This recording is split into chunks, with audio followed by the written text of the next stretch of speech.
నమస్కారం అండి. నా పేరు సుధీర్ కుమార్.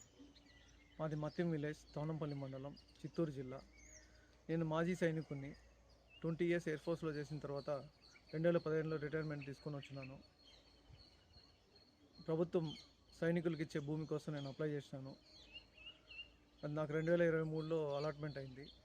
కానీ నాకు పొజిషన్ను పట్టా ఇవ్వలేదండి. దానికోసం 2025లో మళ్ళీ నేను స్పందనలో అప్రోచ్ అవ్వడం జరిగింది. సో జేసీ గారు దాని గురించి యాక్షన్ తీసుకోమని చెప్పినారు. సో ఎంఆర్ఓ గారు 2 వారాల్లో సర్వే టీంతో కూడా వచ్చి సర్వే చేసి నాకు ఈ ల్యాండ్ చూపెట్టినారండి. సర్వే రాళ్ళంతా నాటించినారు.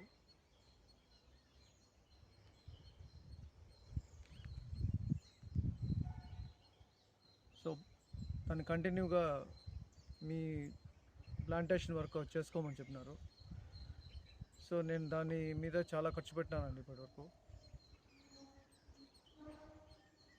సో ఇప్పుడు పక్కన ల్యాండ్ వాళ్ళు మాకు ఒక 6 ఎకరా వదిలేయని చెప్పి దౌర్జన్యంగా వచ్చినారు.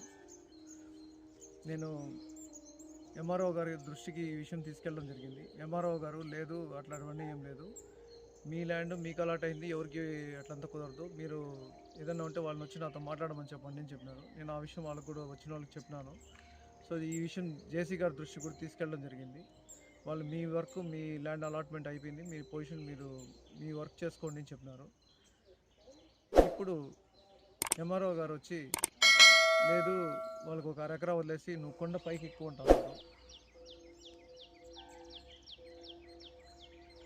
ఇప్పుడు ఈ వర్క్లన్నీ చేయించిన తర్వాత, చాలా డబ్బులు ఖర్చు పెట్టిన తర్వాత, ఇప్పుడు మళ్ళీ నేను కొండపైకి ఎక్కి మళ్ళీ చదువు చేసుకోవాలంటే నేను ఆర్థికంగా చాలా ఇబ్బందులో ఉన్నాను.